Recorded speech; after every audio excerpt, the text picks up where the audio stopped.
بيبدأ فيلمنا مع جون ويك، راجل عايش في نيويورك، كان قاتل محترف بس تقاعد عشان يعيش مع مراته هيلين، لكن هيلين بتموت من مرض خطير وبتسيب له جرو صغير اسمه ديزي مع رسالة صغيرة بتقول له فيها انه عايزاه يفضل قوي وما يعيش ابدا لوحده. جون بيحب الجرو ده زي ابنه لانه اخر ذكرى من هيلين. وفي يوم بيروح جون لبنزينة وبيتقابل مع واحد اسمه يوسف ابن زعيم المافيا الروسي فيجو. يوسف بيعجب بعربية جون وبيطلب يشتريها بس جون بيرفض، ويوسف بيتريق عليه بالروسية وجون بيرد عليه بنفس اللغة، فبيعرف ان جون مش اي حد. وبالليل يوسف وشلته بيدخلوا بيت جون وبيضربوه لحد ما يفقدوا الوعي وبيسرقوا العربية وبيقتلوا الكلب بتاعه كمان ديزي بكل قسوة ووحشية. جون بيفوق بيلاقي الكلب ميت، بيزعل وغضبه بيولع وبيروح لأوريلو صاحب ورشة السيارات وبيسأله عن عربيته. أوريلو بيقول له ان يوسف هو اللي سرقها وبيسأل جون مين هو يوسف، بيرد عليه ان يوسف ده ابن زعيم المافيا الروسي فيجو. جون بيبدأ يجهز نفسه للانتقام وبيكسر أرضية بيته عشان يطلع صندوق مليان أسلحة وعملات ذهبية خاصة بالمنظمة القتلة والمافيا اللي كان بيشتغل معاهم. فيجو بيعرف ان ابنه استفز جون ويك جدا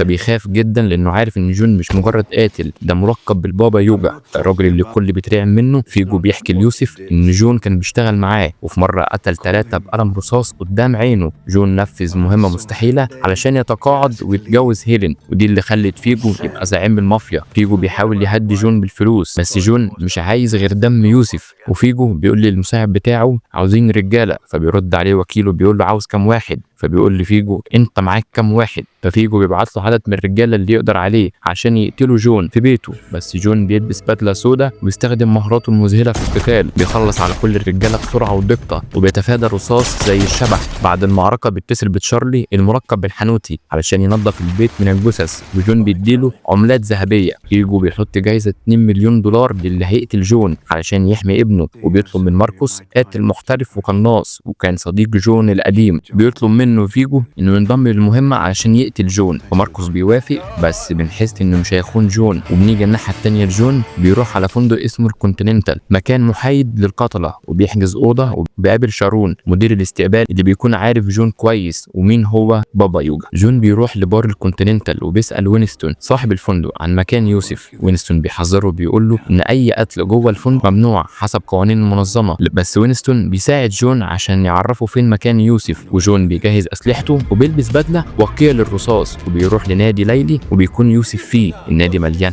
حراسه بقياده كيريل، وكيريل ده الحارس الشخصي بتاع يوسف. وجون بيدخل من البوابه الخلفيه وبيبدا يخلص على الحراس واحد ورا التاني بمسدسه وسكاكينه وبمهارات مذهله، وبيعذب واحد من اصحاب يوسف عشان يعرف فين مكانه. وبيوصل ليوسف اللي بيحاول يهرب وسط الزحمه. جون بيطارد يوسف وبيواجه كيريل ورجالته في معركه قويه جدا. جون بيقتل معظم الحراس بس الرصاص بيخلص منه فبيضطر يقاتل كيريل بايده. كيريل بيوقعه على الارض بس جون بيستخدم مسدس صغير كان مخبيه في جيبه وبيصيبه. يوسف بيهرب بالعربيه بسرعه وجون بيرجع للفندق مصاب. وفي الوقت دوت ماركوس بيراقب جون من سطح المبنى وبيشوف واحده اسمها بيركنز بتحاول تهجم على اوضه جون في اوضته، بس ماركوس بيضرب طلقه تحذيريه علشان ينبه جون اللي بيتصدى لبيركنز ويسيطر عليها. وبيعرف منها ان فيجو رفع الجائزه ل 4 مليون دولار علشان كسر القواعد وبيجبرها تعترف بمكان مخبأ فيجو. جون بيروح للكنيسه اللي فيجو بيستخدمها كغطاء وتمويه لخزنه فلوسه واوراقه المهمه. بيقتل الحراس وبيجبر الراهب يوريه الخزنه فين وبيولع في كل حاجه علشان يضر فيجو. فيجو بيوصل للكنيسه وبيقتل الراهب من الغيظ. جون بيراقب من بعيد